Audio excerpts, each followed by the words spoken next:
Baik, Assalamualaikum warahmatullahi wabarakatuh. Jumpa lagi bersama channel YouTube Hasyim Asyari. Terima kasih buat teman-teman semua yang sudah mengklik video ini. Dan terima kasih buat teman-teman semua yang sudah dan selalu mendukung channel ini. Terima kasih semuanya. Saya ucapkan berkali-kali, bertubi-tubi, dan sebanyak-banyaknya buat teman-teman semua. Ya, semoga selalu dalam keadaan sehat walafiat tanpa kurang suatu apapun dan dimudahkan segala rezeki dan dilancarkan segala urusannya. Dan semoga di tahun 2024 ini semakin maju, semakin berkembang, dan semakin sukses tentunya. Baik teman-teman semua, jangan lupa like, comment, and subscribe. Kita akan menonton sebuah video Melayu Malaysia kecam menterinya yang tidak protes. Tentunya langsung saja tanpa basa-basi biar nggak salah paham, mari kita tonton videonya. Kenapa kamu diam saja? Bahasa Indonesia masuk UNESCO. Nah, ini ya. Netizennya. Kenapa kamu tak bangkit isu bahasa Melayu Malaysia yang sudah diklaim Indonesia? Indonesia sudah daftar bahasa Indonesia ke UNESCO. Kamu diamkah dan kamu tak mahu bangkitkan isu ni? Berani-beraninya ngomong menterinya seperti Dan bahasa Indonesia disetujui menjadi bahasa sidang umum UNESCO. Ya harus kita isi. Sebagian kaum Melayu Malaysia mungkin kurang paham bahwa di era modern sekarang, bahasa selalu berkaitan dengan eksistensi negara. Beda dengan di zaman dulu ketika bahasa berkaitan dengan suku. Cara berpikir kesukuan untuk memperjuangkan sebuah bahasa, maka tidak akan berhasil. Karena yang memiliki kedaulatan adalah negara, bukan suku. Yang diperhitungkan di percaturan dunia adalah negara, bukan suku. Yang diperhitungkan dunia adalah negara Malaysia, bukan kaum Melayu. Ya, benar sekali. Adalah yang ditunggu-tunggu itu negara Malaysianya, bukan kaumnya, bukan kaum Melayu. Kalau Melayu di Indonesia itu sebagai suku. Jadi kalau di Malaysia itu ada Melayu, ada India, ada Inggris. Nah, itu mungkin bisa dikatakan suku atau gimana gitu ya. Nanti terserah negaranya lah. Kalaupun ada yang bermimpi mengenai Mahawangsa Melayu, itu hanyalah dongeng. Cuma negara dongeng, tentu saja tak punya kuasa. Karena memang tidak ada negara dan pemerintahan Mahawangsa Melayu. Dulu, ketika gagasan tersebut muncul di zaman lampau, justru kaum Melayu Malaysia sendiri yang berkhianat dan memilih berlindung pada British. Maka, gagalah gagasan Melayu Raya atau Indonesia Raya, justru karena pengkhianatan kaum Melayu Malaysia sendiri. Ini nih. Itu sebabnya profesor-profesor tua di Malaysia yang suka halusinasi dan kaum Melayu Malaysia yang suka dongeng, sebaiknya segera melihat realitas. Kenyataannya di Nusantara ini yang dominan adalah Negara Kesatuan Republik Indonesia, yang memiliki bahasa resmi bernama Bahasa Indonesia, yang dilindungi konstitusi dan dijunjung tinggi oleh 270 juta penduduk. Jadi sadarlah kaum penghayal, saat ini peradaban Indonesia yang dominan di Nusantara, dan kenyataan itu sulit dinafikan. Ya. Lalu, bandingkan dengan nasib bahasa Melayu Malaysia, yang katanya jadi bahasa resmi dan bahasa kebangsaan di Malaysia. Apakah seluruh rakyat Malaysia menjunjung tinggi bahasa Melayu? Apakah pemerintah Malaysia benar-benar memperjuangkan bahasa Melayu jadi bahasa dunia? Mungkin, pada era Perdana Menteri Ismail Sabri lumayan serius berjuang, walaupun dengan cara mengklaim bahasa Indonesia. Sebab, Ismail Sabri memang disokong kaum Melayu. Tapi di era Anwar Ibrahim sekarang, kami tidak yakin pemerintah Malaysia benar-benar ingin menduniakan bahasa Melayu. Tak ada kepentingan politik Anwar Ibrahim untuk bikin propaganda bahasa Melayu seperti dulu. Ingat pula, di Malaysia biasa terjadi, ganti Perdana Menteri, ganti pula kebijakan dan ganti slogan. Itu sebabnya, pemerintah Indonesia bermanuver di UNESCO, memperjuangkan bahasa Indonesia pada saat yang tepat, yakni saat pemerintah Malaysia tidak terlalu peduli terhadap bahasa Melayu. Hai guys, jumpa lagi. Kali ini kita masih membahas bahasa Melayu Malaysia dan bahasa Indonesia. Oke, Mbak. Masuknya bahasa Indonesia ke UNESCO tentu merupakan pukulan berat bagi kaum Melayu Malaysia. Ya, tentunya Kini pasti. bahasa Melayu Malaysia tampak sedikit sekali penuturnya. Yuk kita simak video berikut ini. Oke, siap. Kita simak bersama-sama ya, teman-teman ya. Masuknya bahasa Indonesia ke UNESCO tentu seperti kiamat bagi sebagian kaum Melayu Malaysia. Jangan heran jika ada yang menyerang Menteri Pendidikan Malaysia. Nah, Menteri Fadlina Sidek memang menghadiri pula forum UNESCO pada November lalu. Tapi ia bicara urusan budaya dan pendidikan, dan tidak berkomentar pula mengenai langkah Indonesia membawa bahasa Indonesia ke UNESCO. Begini kata-kata seorang netizen, yang mungkin orang Melayu Malaysia itu. waduh. Kenapa kamu tak bangkit isu bahasa Melayu Malaysia yang sudah diklaim Indonesia?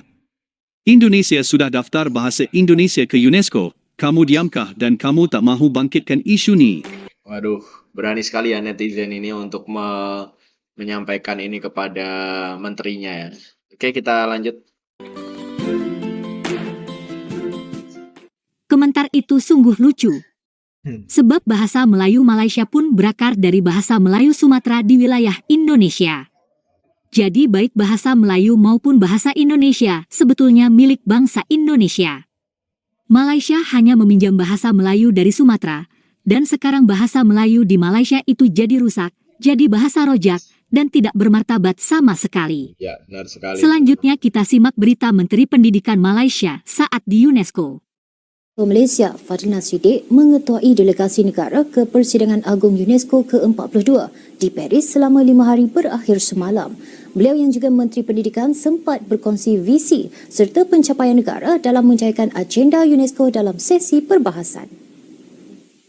Antara yang diketengahkan beliau ialah sumbangan kepakaran dan keuangan melalui program kerjasama Malaysia UNESCO yang memanfaatkan lebih 7,000 peserta dari 87 negara. Malaysia turut menyumbang dalam pembangunan pengetahuan menerusi kursi UNESCO berkaitan pembelajaran masa hadapan. Ada beberapa segmen yang penting. So antaranya adalah komitmen kita terhadap budaya, termasuk kerjasama kita dengan Thailand, Singapore, Thailand included, Singapore, Brunei dan Indonesia untuk memastikan kebaya itu menjadi salah satu daripada perkara yang kita akan angkat bersama sebagai satu region di peringkat Asia Tenggara. Kemudian isu pendidikan digital dan juga berkaitan dengan pendidikan manusiawi. Itulah guys keluhan dari netizen Malaysia setelah bahasa Indonesia masuk UNESCO. Selanjutnya kita akan simak penjelasan dari Pak Aminuddin Aziz mengenai perjuangan membawa bahasa Indonesia ke UNESCO.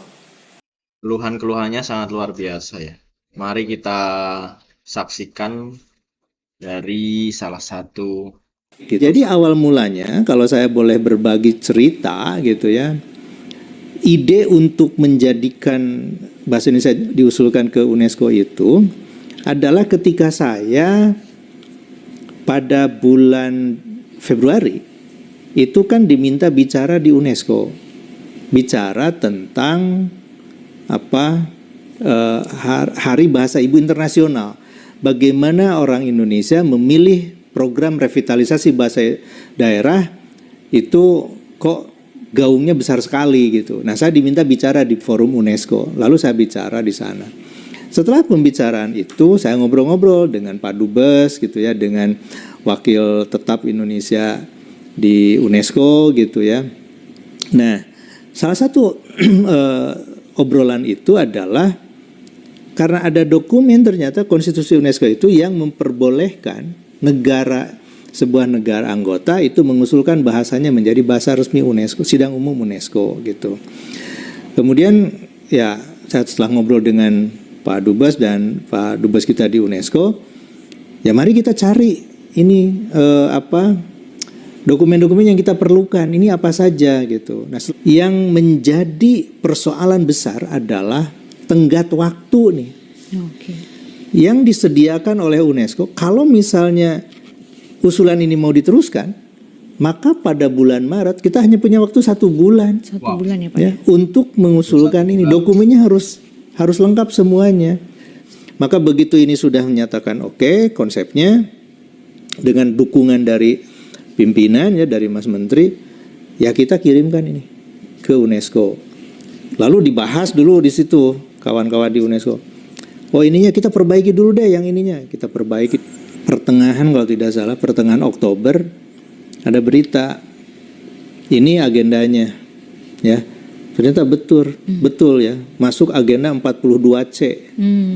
Nah, itu di butir 5 gitu ya. Ada itu. Wah, betul nih. Bahasa Indonesia masuk nih dalam agenda untuk dibahas. Saya diminta hadir pada sidang komite legal. Ini perjuangan yang sesungguhnya di sini. Ya. 24 menit kalau tidak salah ya.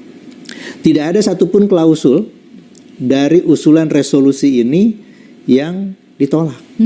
Berarti peserta dari negara lain menyetujui juga ya Pak ya? Iya, di forum sidang tertutup di komite legal itu ada pertanyaan mengapa ini, mengapa itu, ya, berbagai macam pertanyaan ya. Tidak perlu saya ungkapkan pertanyaannya apa. Gitu.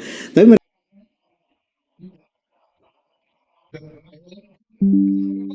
mereka bertanya ingin seperti apa ke depannya itu, bagaimana tanggung jawab negaranya, pemerintahnya gitu. Lalu presiden komite legal itu kemudian bertanya, apakah ada yang keberatan ini? Jadi masing-masing diberi kesempatan. Semua mengatakan tidak keberatan. Lalu diketuklah palu 3 kali. Berarti ini sah, kita akan teruskan ke sidang umum. Ini kan sesungguhnya yang melegakan kita. Saya di dalam itu kan bertiga, saya, Pak Iwa dan Pak Ismo. Bertiga, ketika mendengar itu udah langsung lega. Ini berarti perjuangan tahap yang berat ini selesai gitu. Nah, tinggal nanti di sidang umumnya. Tapi kami merasa yakin ini tidak akan voting, ya, tidak akan ada pemungutan suara karena komite legalnya sudah menyetujui. Nah, jadi itu sebetulnya cerita di balik keberhasilan kita semua ya, bukan hanya Badan Bahasa, tapi ini bangsa Indonesia. Di saat yang tepat menurut saya gitu. Tidak jauh dari Kongres dan tidak jauh dari penetapan Muhammad Tabrani sebagai pahlawan ya yang berurusan dengan bahasa Indonesia. Gitu tanggal 10 November kan Pak Presiden memberikan anugerah pahlawan nasional kepada Muhammad Tabrani, dan ini yang kita bersama-sama dengan pemerintah Pamekasan, kemudian pemerintah Provinsi Jawa Timur mengusulkan ini ya kepada Pak Presiden, dan alhamdulillah pada saat itu disetujui, diberikan anugerah pahlawan nasional itu, dan bahasa Indonesia disetujui menjadi bahasa sidang umum UNESCO. Ini adalah pintu yang pertama dibukakan. Jadi kini sekarang pintunya terbuka, ya harus kita isi.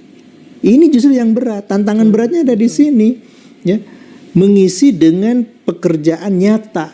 Mau diapakan ini bahasa Indonesia ini? Nah, pertama tentu adalah memperluas jangkauan guru pembelajaran BIPA, karena ini yang menjadi ujung tombaknya nih. Nah, kemudian yang kedua adalah membawa sastra Indonesia, baik itu berbahasa daerah, bahasa Indonesia ataupun berbahasa daerah, ke forum global. Ini bagian dari diplomasi lunak. Kemudian yang ketiga, ya, kita juga ingin semakin memberdayakan para alumni ini. Apakah alumni Dharma Siswa? Apakah alumni BIPA? Apakah itu alumni beasiswa BSBI-nya di Kemlu atau alumni-alumni lain yang menjadi mitra kita? Ya. Saya sih menyebutnya ini keseluruhan sebagai diaspora Indonesia. Sampaikan, kita akan banyak menerjemahkan dokumen-dokumen UNESCO, ya, apakah itu konstitusinya kan sudah ya, dokumen resolusi UNESCO yang relevan dengan kita. Kita mau memilih yang mana ini, ya, si dokumen itu terjemahkan ke dalam bahasa Indonesia. Begitulah guys rencana Indonesia setelah bahasa Indonesia masuk UNESCO. Terima kasih. Tentu banyak pekerjaan yang harus dilakukan, tapi hal itu akan memacu semangat para penggiat BIPA.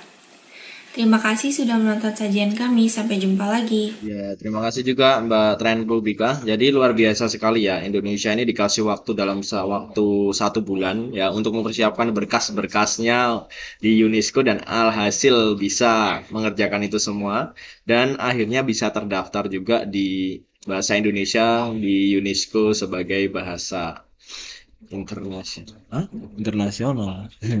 bahasa di UNESCO. Dan kita tetap dukung ya buat teman-teman semua yang mau mendukung ya kan. Kita sebagai warga Indonesia harus mendukung bahasa Indonesia ini supaya bisa menjadi bahasa internasional. Kan keren kalau bisa menjadi bahasa internasional ya. Oke, terima kasih buat teman-teman semua yang sudah menonton video ini. Ketika ada tanggapan atau apapun, masukan dari teman-teman semua atau apa yang diserap dari teman-teman semua di video ini bisa disampaikan di kolom komentar, boleh sepanjang-panjangnya ya, sampai kereta terpanjang di dunia, terserah ya. Oke, terima kasih buat teman-teman yang sudah menonton dan menyaksikan video ini. Jangan lupa like, comment, and subscribe. Dan saya akhiri, wassalamualaikum warahmatullahi wabarakatuh.